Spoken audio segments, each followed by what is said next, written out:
I'm not sure if it's completely policy focused. I know the Spiffy Spire folks are going to be there.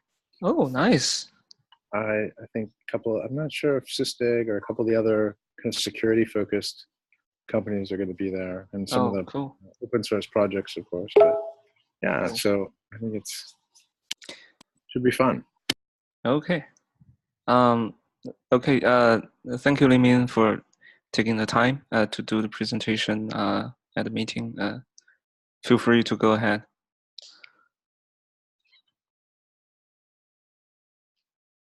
When your audio is ready.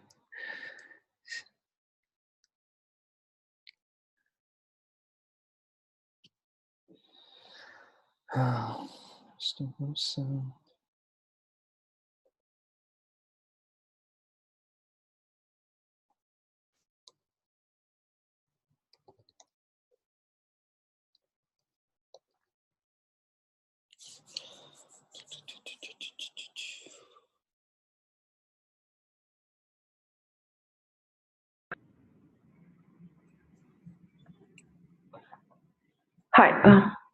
Hey. So I join again? Yeah. Okay. Yeah. Can you see my screen now? Yeah. Yes. Feel free to start. Yeah. Okay, great. Yeah. Hi, everyone. I am Mimi Wang. I work at Google. I am a tech lead in istio security team, and I'm also a lead for istio security work group. Yeah, so today's topic is on istio security policies, and that's also the area I focus on. Yeah, so let's start by give a little introduction of istio and istio security. Istio is an open platform to connect, manage, and secure microservices. Istio provides functionalities like traffic management, observability, policy enforcement, and security. And I am going to focus on the security part. You can find more information on istio.io and github.com/istio. So istio security provides a strong workload identity and transparent TLS encryption, and also powerful security policies, which we call AAA policies. AAA stands for authentication, authorization, and auditing. So the goal of istio security is to, so first is secure by default. You should be able to use istio security without any change to your code or your service infrastructure. Defense in depth, which means you should be able to use istio security with your current security infrastructure so that you can provide a defense in multiple layers. And istio security is built on untrusted network. So logically, istio can be istio is composed of control plane and data plane. On data plane, we have the envoy proxies. So the envoy proxies intercept the traffic coming into a service and going out from a service. The envoy proxy are responsible for established secure channels between the services. And they are also responsible for enforcing the security policies, including authentication, authorization. There are two special proxy. One is called ingress proxy. The other is called egress proxy. They are responsible for, so ingress proxy controls all the traffic coming into the network. And the egress proxy controls all the traffic going out from the mesh. On the control plane, we have Pilot, Mixer, and Citadel. Pilot is responsible for managing the envoy proxies. So Pilot will send the configuration to these envoy proxies, including the security policy configurations. Citadel is responsible for issuing the certificates. And the mixer is the extension point. You can plug in your own policy engine. You can plug in your monitoring plugin. Yeah, so this is the architecture overview for istio and also istio security. Yeah, so as I mentioned, istio security has the AAA policy. So basically, istio security is policy driven. You can define your authentication, authorization, and auditing policies. So for authentication, authentication includes the transport authentication and the origin authentication. Transport authentication is also called service-to-service authentication. So in istio, we provide a mutual TLS authentication for transport authentication.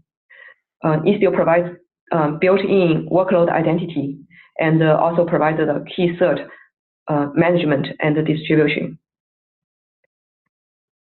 Origin authentication, which we also call it end-user authentication, is at L7 layer. So istio supports JWT authentication. Istio supports JWT authentication for any from any JWT issuers. This include, for example, Auth0, Firebase, Google Auth. Yeah, and basically any OpenID Connect provider can use istio.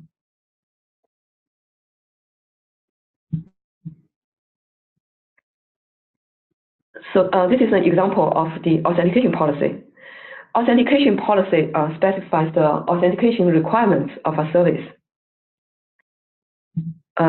So authentication policy has the following three components. The first component, which we call it target, it specifies the scope. Basically, it specifies where this policy applies. You can apply an authentication policy to a workload or to a namespace or the entire mesh. And so in this example, it applies the authentication policy to a specific workload, HTTP at port 8000. And the second part, you specify the expected credentials. So you can specify what credentials the service expect on transport layer and on L7 application layer. The peer part specifies the transport layer authentication. So in this example, it says NTLS is required for this connection. And the origin part specifies the L7 application level authentication. In this example, it says JWT authentication is required. And you can say it requires JWT token from a particular issuer. And the last part, which we call principal binding. Principal binding basically specifies how the principal is set from the credentials. Yeah, so the authentication basically does validate the credentials and also sets the istio attributes. So the principal here, I mean the source.principal attribute in istio. By default, if you don't set anything, source.principal attribute is set to the peer identity. But you can set use origin. In this case, the principal is set from the origin identity, which is the JWT token. So authentication policy basically specifies on the server side what authentication requirements this server has. On the client side, you can set the TLS setting through destination rules. You can define a destination rule and set the TLS setting set the TLS setting mode to istio mutual. This means the client should send the TLS traffic to the destination using MTLS, and also it's using the certificate provisioned by istio.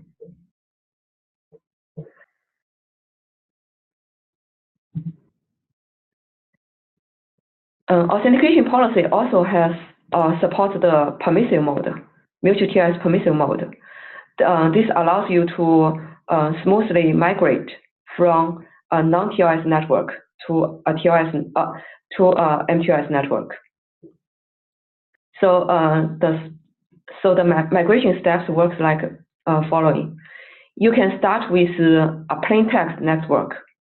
So in the authentication policy, you can set the MTLS mode to permissive, which means the server accepts both TLS and plain text. Then the next step is you can set the client to start sending TLS traffic by setting the TLS mode in destination rule to istio mutual. And after you verify that all the clients are sending TLS traffic to the server, you can lock down the server authentication setting by setting the MTLS mode to strict mode.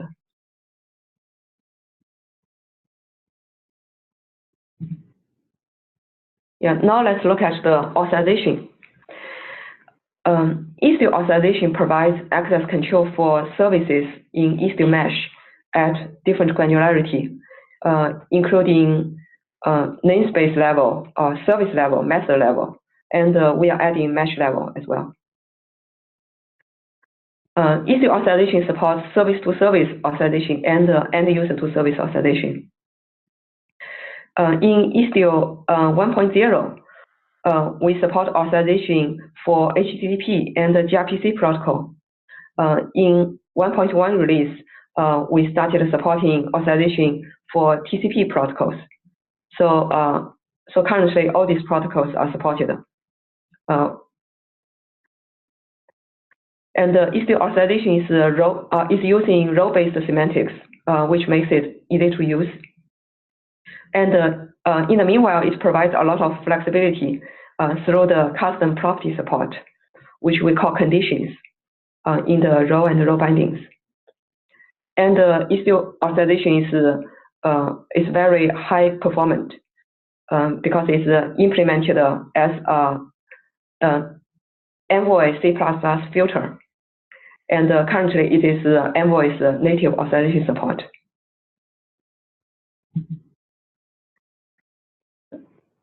So istio authorization is basically role-based access control plus condition. It introduces two objects. One is called service role. The other is called a service role binding. Service role defines a group of permissions to access services. And the service role binding grants a role to a set of subjects. So it basically specifies who is allowed to do what under which condition. And the condition part you can specify using istio attributes.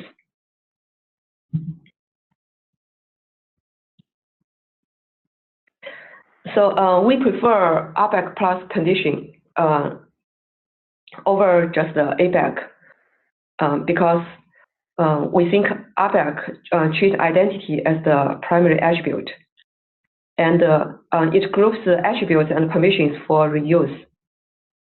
So you define a role, and the role is for reuse purpose.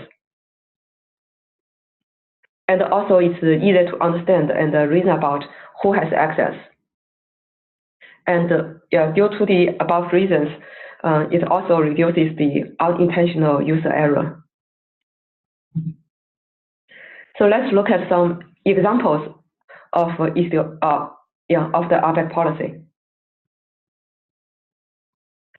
In this example, on the left side, I define a service role called a product viewer.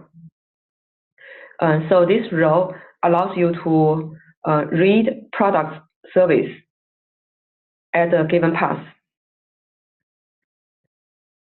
On the right side, I define a service role binding. So you can bind the product viewer role to the subject. And in this case, because the client does not have identity, so we can just use the source IP as the subject. So you can see the source IP in this range can have this product viewer role. So in the second use case, the client is authenticated. So we have MQS enabled in the network. And the client has a service account identity. And in this case, you can define the service role, you can assign the product viewer role to a given service account. And you can also combine the peer identity and the end user identity, saying that the subject has to have this ingress service account. The request has to come from the ingress service account, and also the George claim subject should be a@foo.com. So istio authorization allows you to define such a combination of both peer and end user identity. And this is an example of namespace level isolation. So so on the left side, I define a service role called a DB caller. It allows you to access any service in backend namespace that has the app label set to DB. On the right side, I define a service role binding. Then I assign this DB caller role to a front-end namespace. So basically, the policy says all services from front-end namespace can access services in back-end namespace with the condition that the app label is set to DB.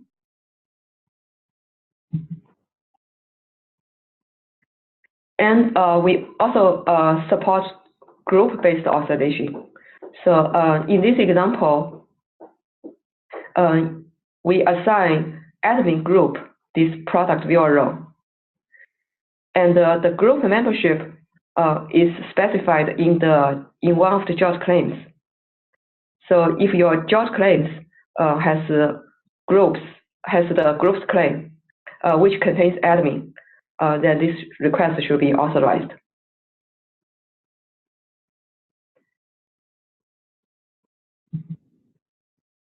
And you can use other claims as well. For example, in this example, you can say all the users from prod.org has this product viewer role.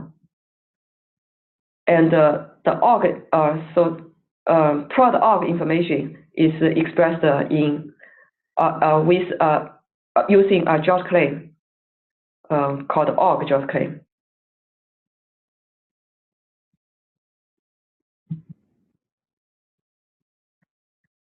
Yeah, so I have talked about the policy specification, and here is how the security policy is being enforced. As I mentioned, the policies are enforced on Envoy. So in Envoy, we have a set of C++ filters. We have the George filter, which is responsible for validating the George token. And we have the authentication filter, which is enforcing the authentication requirements.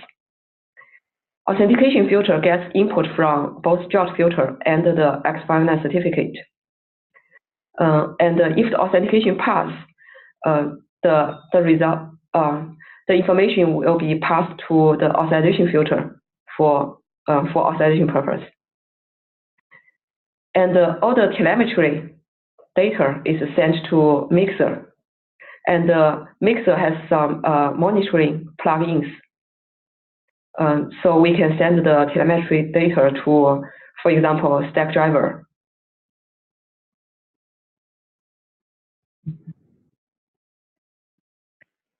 Yeah, so I have talked about the existing security policies we have. And currently we are actually working on security policy V2. And yeah, if I have time, I can also talk about the authorization policy V2, which is currently being developed. Please. Is there any question? No, okay. please introduce a little bit about V2. Okay. Yeah, sure. Yeah, and we are also working on authentication and authorization at ingress and egress. Yeah, so as I showed, so currently the enforcement is done at the sidecar. So every service, yeah, so the enforcement is enforced on the sidecar M1 instance.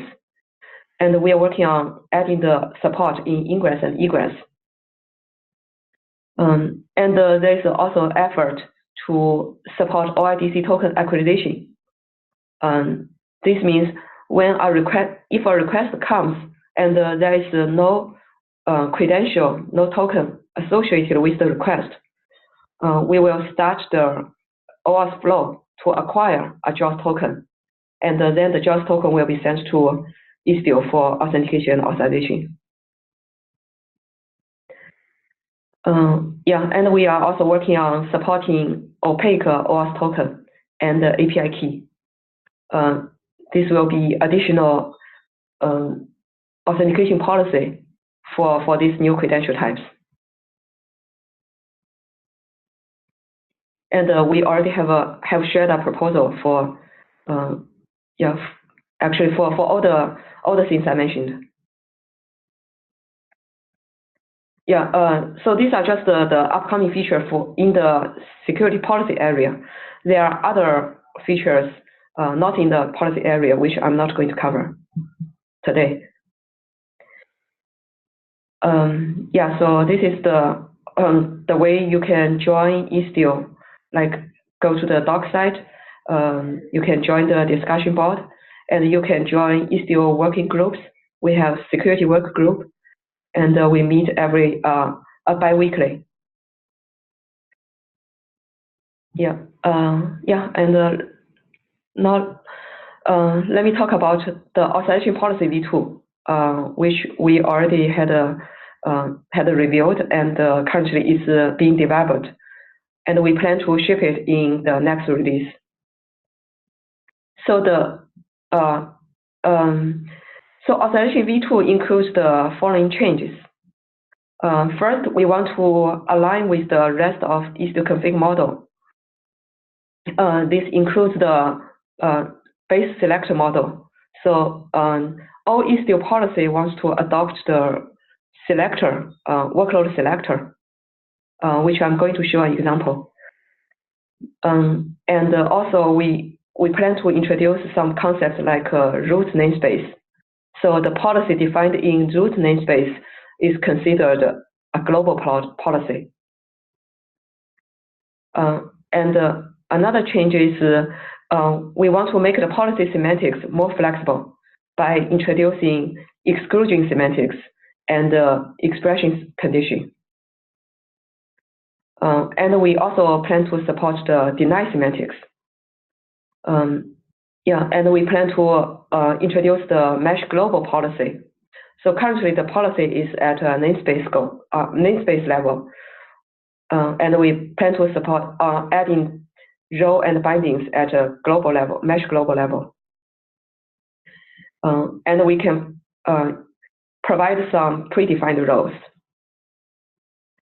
And also, we want to allow the policy to be applied to the edge, like ingress and egress. Yeah, and we also introduced the inline permission for better user experience. Yeah, you can find, so the design doc is already shared with the istio community. Yeah, so if you're interested, you can take a look. Yeah, so authorization policy. So in istio, in authorization policy v2, we plan to introduce the object called authorization policy.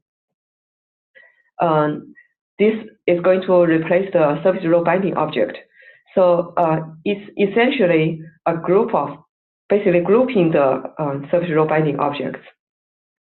In an authorization policy object, it has three parts. So the first one is a workload selector. It basically specifies where the policy applies.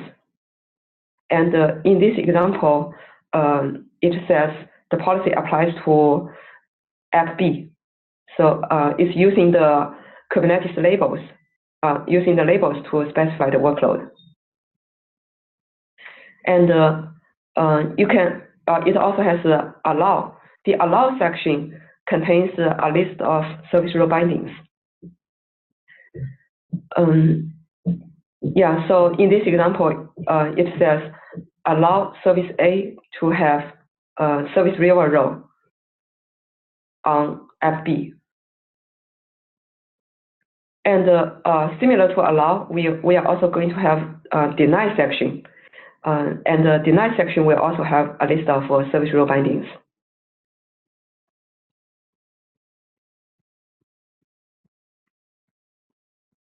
Yes, and we plan to introduce the exclusion semantics. So here's the example. So basically for exclusion, for every field, we are going to introduce its negative form to express the exclusion.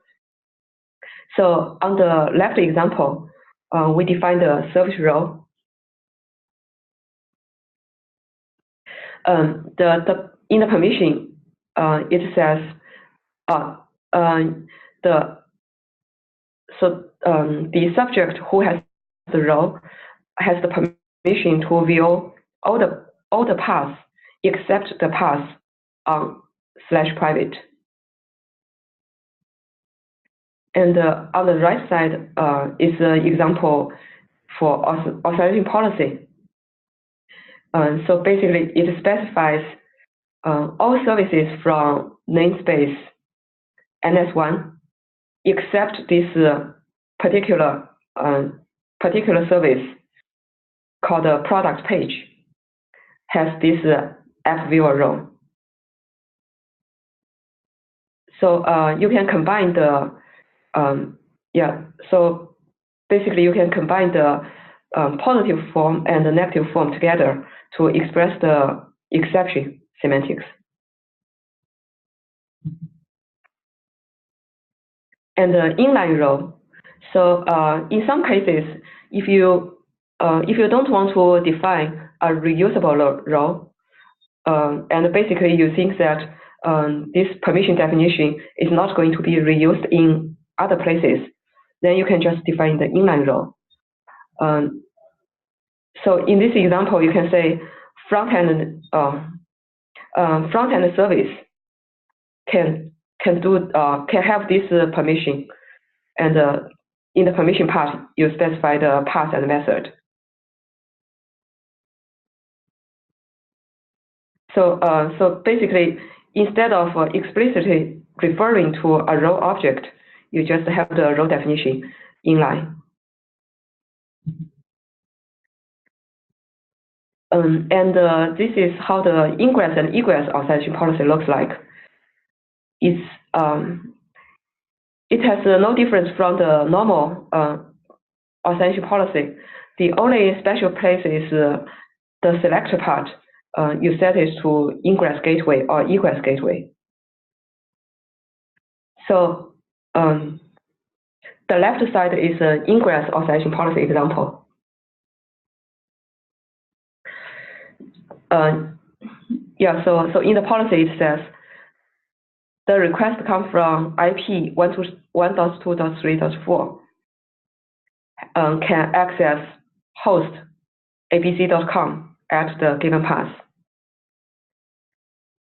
On the right side is the egress example. So it says all users can access this particular host.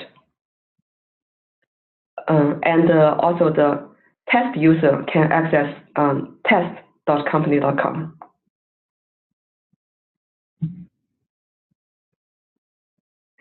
For global role, as I mentioned, Istio is going to introduce the root namespace concept. So instead of creating a global cluster scope object, we are just so we consider all the objects that defined in the root namespace a global objects. So if I define a service role in the root namespace, and the root namespace is configurable. Currently, I just put root, but you can configure it to istio config or other more meaningful namespace. So the example on the left side is a global service role, allows you to view all the external APIs. So basically, if you have the role, you can view all the APIs that has a visibility label set to public or external. And on the right side, I define an authorization policy,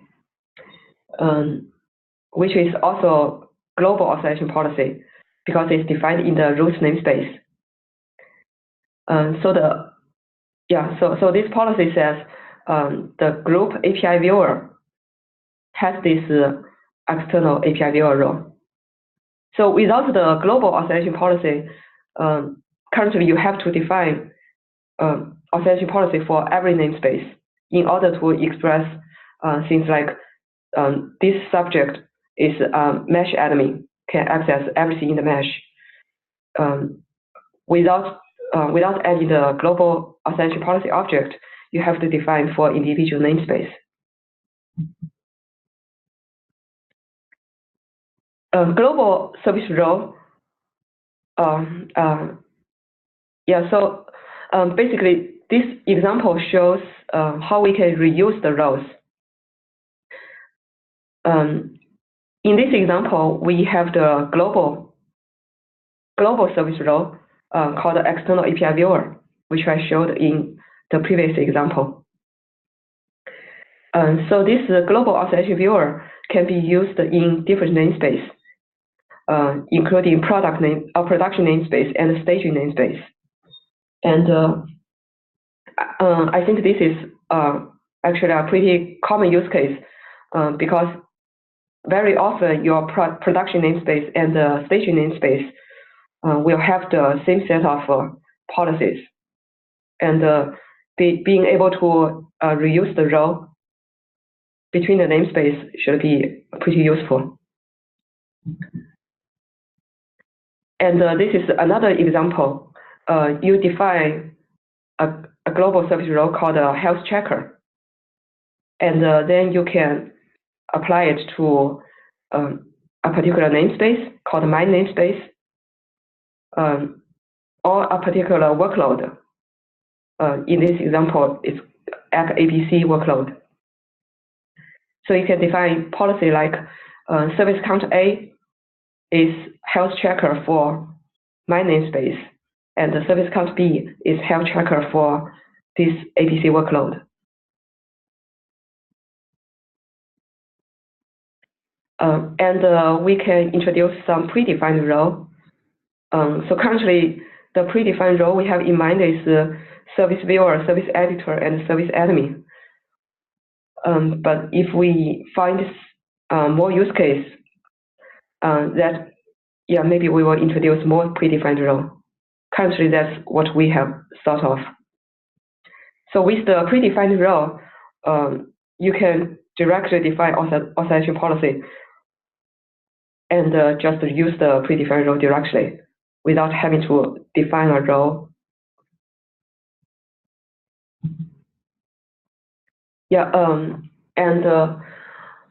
So currently, istio authorization policy only supports the allow semantics. Once we introduce the deny semantics, there will be possible conflict between the policies. So one policy can say allow this request, but the other policy can say deny this request. So we need some resolution for conflict. In case there's conflict.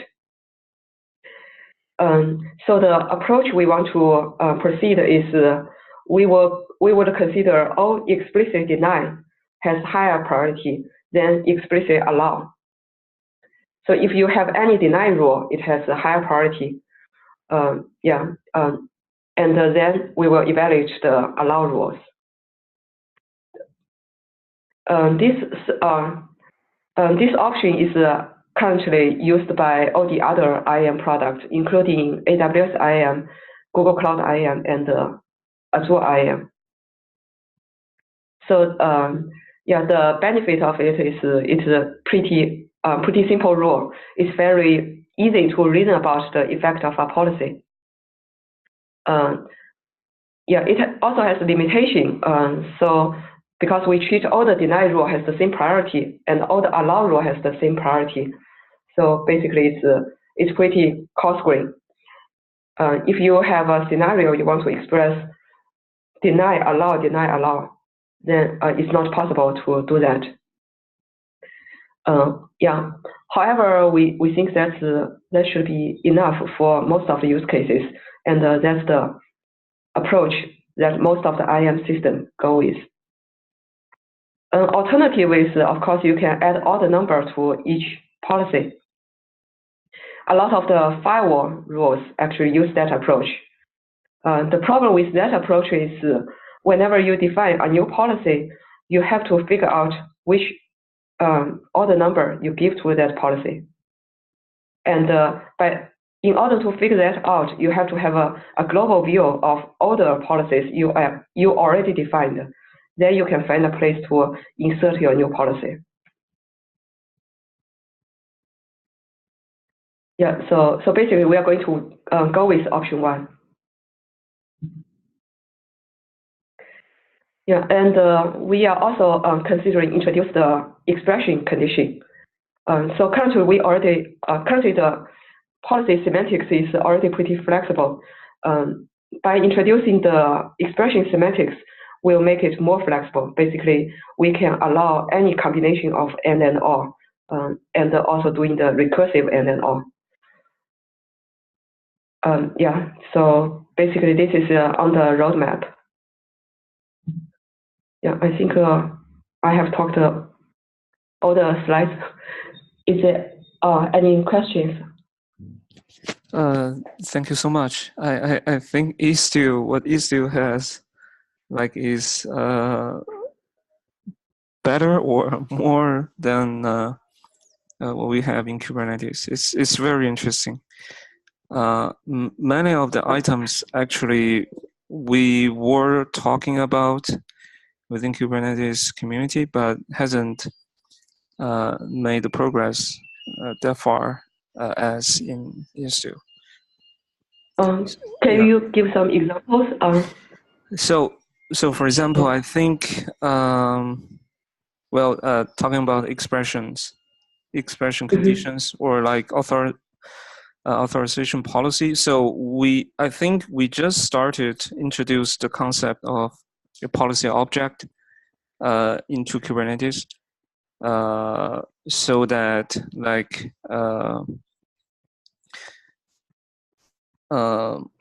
so the core services all could implement policy via the policy object. So similar to the authorization policy you just mentioned in istio, we started with the scheduling policy in Kubernetes. So, but but auth side, I don't think we have that concept yet. So we still rely on like role binding and all the semantics. So basically, you don't have an object to operate on for your policies. So stuff like that. So that interests me very much. Thanks. Actually, istio authorization originally was was follow Kubernetes RBAC. You can see it's actually row and row binding. It's pretty similar to Kubernetes RBAC. Yeah, but it's great to have like a standalone policy object defined for. It will be much more easier to operate, and well, let me check. It could be that I wasn't following the latest development in Kubernetes security, but last time I know we don't have that concept in Kubernetes. I think so. Couple of other questions. So regarding authentication, you mentioned you still use MTLS, right? Mm-hmm. Yeah. So MTLS has like a notorious problem within the field that because it's a written spec, so basically every implementation of different version of MTLS sort of very difficult to like interoperate. I don't know if istio has like considered the MTLS versioning compatibility issue. Actually, I'm not aware of the version compatibility issue. Yeah. So I think somewhere I read. So for example, MTLS. One problem is that the implementation. Well, we have several reference implementation. However, they I think they are not like strictly compliant to the spec. For example, MTLS 1.3. You could have like several reference implementations, but those like differs in compliance with the spec. And also, if you have a like client running a 1.2 version, and you want to talk to the 1.3, basically that's not like back compatible, because 1.3 seems to me like has some breaking changes. So I read somewhere sometime before that it sort of a headache for the SEC people that MTLS has this compatibility issue. So I don't know if you guys are like this will be a major problem for istio, or at the moment you don't detect anything serious in that regard. I see. Yeah, I am actually not strictly following the MTLS issues. So. Okay. Yeah. Okay. Maybe the problem you described exists. But yeah. Okay. Understood. The second question. So the authorization policy. Istio 1.1 just released, right? So right. The authorization policy will be out in 1.2 or already released with 1.1? Yeah, authorization, whatever I talk in authorization V2 is going to be in 1.2 release. Okay. So, yeah. Cool. Okay. Yeah, so it's considered the upcoming feature. Okay, yeah. Currently. So, yeah. Mm-hmm. Okay. So one of the interesting topic within the group and also with OPA people is, so I especially love the slide. I think you have a slide on RBAC. So RBAC is something about, who should be doing what under which condition, right? Yeah. Right.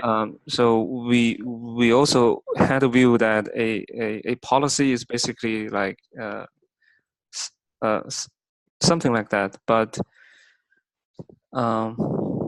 there's a subtle difference between configuration and policy. Is that policy expect like result and punishment if you don't meet that result. So for example, in OPA, we have different rules and like sort of punishment if you don't follow that rule. Like if the virtual machine, if the incoming traffic does not, fit fit into the IP address list explicitly defined in the rule, then the punishment will be denied, right? So Right. we argue that that kind of mechanism is policy, where configuration is just you define a set of actions, right? And you don't know what the result could be. So that difference, which brings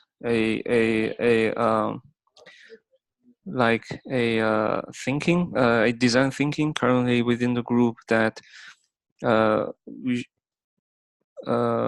whether it is possible that we could basically define policy as a type system for Kubernetes or for istio. So if it were to be a type system, so type system like what we have for programming languages, right? You either have a strongly typed or weakly typed, like integer, floating point, or you could have custom types. So policy basically becomes the types of Kubernetes or istio. So which means other than the usually like defined actions, like allow, deny, right? Those are the most common policy we talked about in istio, in OPA. So other than that, for example, in Kubernetes storage, there's also policy semantics like claim, recycle, and we could have like even more like semantics that basically could define as like types for either the authentication authorization mechanisms, or for resource provisioning, or for scheduling, or whatnot. So do you mean the result, basically authentication result is not just allow or deny, but other actions you can do? Yeah. There'll be like more semantic for actions, so that we can have a richer set of like consequences, rather than punish or just allow, deny. So I'm wondering, what's your thought on this? Do you find this like reasonable or a little bit too far-fetched?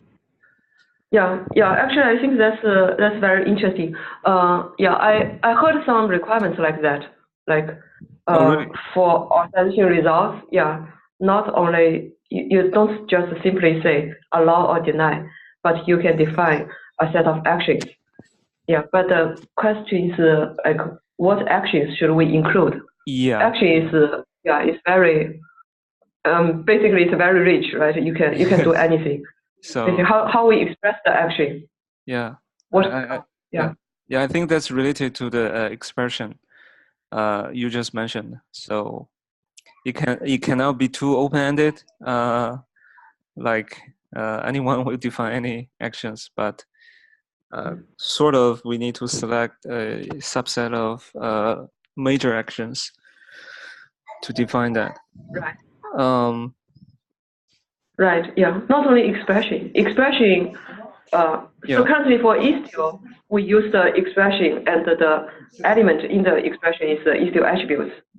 Yeah. Like, for action, I don't know what should be the proper element put in the expression if you use the expression. Yeah. And so could be something we can discuss together. It will be a very interesting proposition.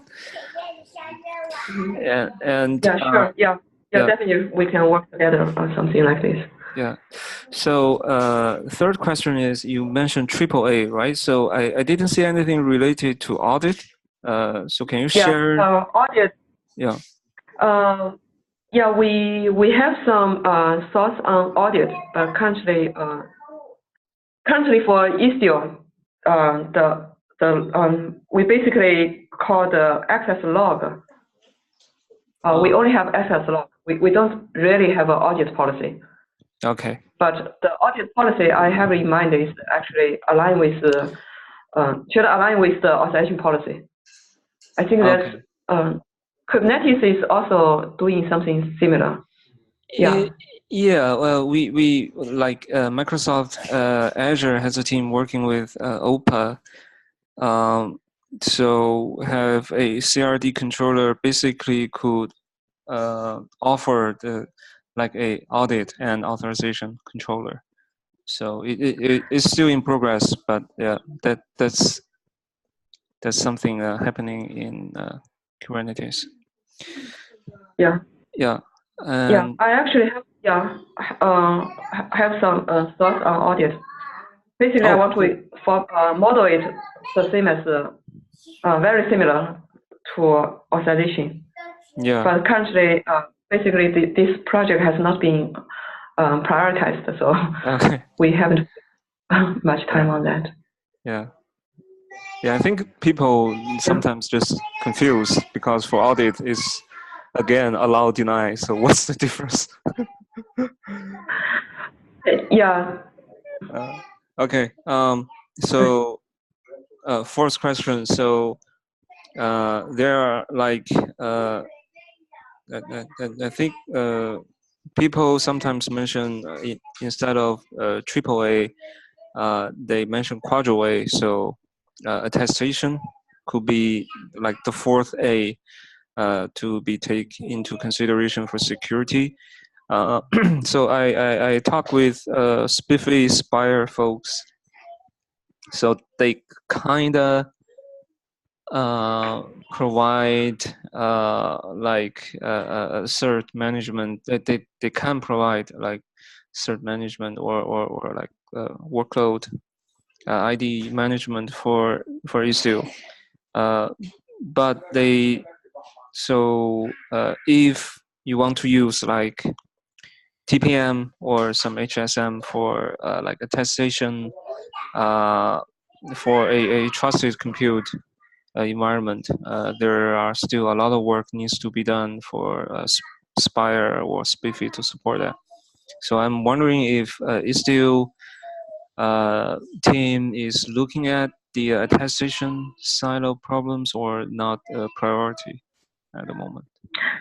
Attestation, you mean, actually, I'm not very clear what attestation. So basically, that's identity management or? So attestation refers to a process that, for example, you can like validate the compute node your workload running on could be trusted. So the way for validate that is usually on that server there's a TPM chip or there's a HSM hardware security module chip like sitting on the SPI bus that could do all the measurement and store all the information regarding this compute host and could verify if it is trustable. So I see. yeah. I see. I did hear some discussion about it. Yeah. Yeah. So possible use case for Istio is that there's a major trend for I forgot how to what's the concept. So like YubiKey, right? Oh, okay, multi-factor authorization. So sometimes the MFA will require like attestation for a more robust way of validation. So that could be like one of the use case for issue that if like the end user, like the origin scenario, if they want to use MFA for issue authorization and authentication. Yeah, so attestation will be like one of way to enhance that. I see. Yeah, that's a definitely interesting use case. Yeah. Okay. On that note, is it still supporting like MFA at the moment with the role-based? No, currently not. Not right. Okay. Yeah. Cool. MSE, you mean multi-factor Yeah, yeah, authentication, yeah. right? Yeah. Yeah. No, currently not. Okay. I think Yeah. I'm at the end of my question line. So, I see. Robert, do you have any other questions from your side? Just one other, and it's not really particular to only the policy, but I think it does overlap. If you wanted to deploy, and I haven't actually done an istio deployment, so forgive if I'm ignorant about this. If you wanted to deploy this in a multi-tenant scenario, what's kind of the best practice in terms of organizing policy around multi-tenancy and kind of splitting roles and access? Is that the reuse semantics that you referenced in the V2 policy, or is there a way to do that today? Yeah, multi-tenancy, I think reuse is definitely one way to address multi-tenancy, right? You can have centralized role defined, then basically you can, so every tenant will be in a different namespace. So you can have the same set of policies that apply to a different namespace, which means different tenants.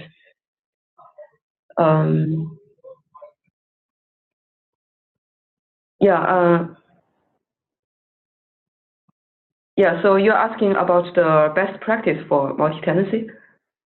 Yeah, is it a case that you've seen deployed today? Is it, and if so, then how are folks going to manage it? I could see where you could use this reuse feature, and then maybe combine the inline feature. Maybe you'd be able to manage policies across. If you had like hundreds of tenants, and each needed a basic set of shared policies, but then obviously they would each need separate sets of users and maybe slightly custom rules, and the ability to have differences between each tenant. So just not sure how that would work, if that could work today, or if it could work under the V2 proposal, or if it needs additional thought beyond that. The role reviews is already work. So it actually already works today. The only thing is currently we haven't introduced the global role. So for global role, it's more easier to reuse.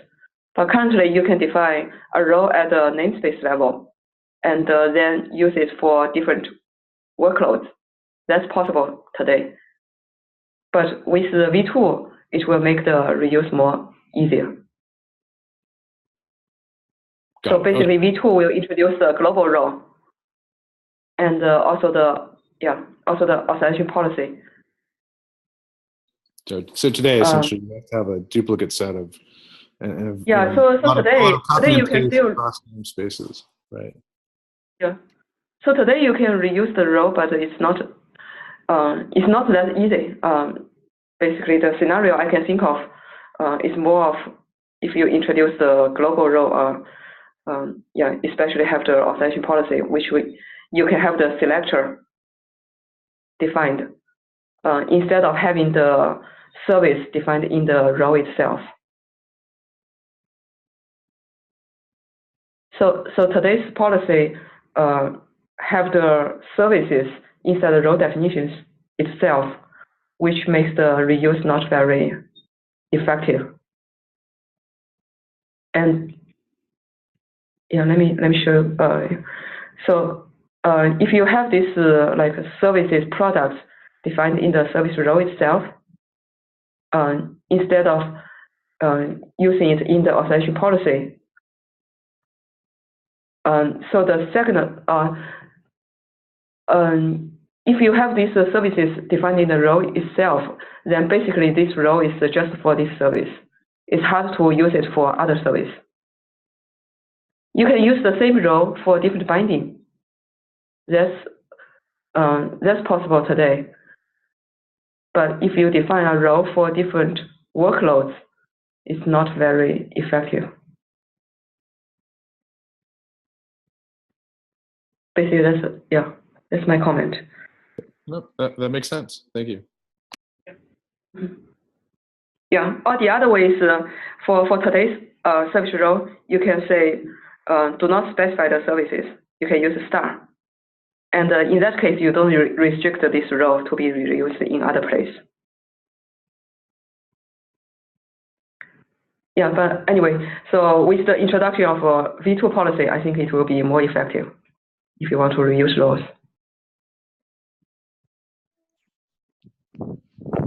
Yeah, just think of one last thing very interesting for me is the conflict resolution on policies. So this was again similar topics raised within the Kubernetes policy working group.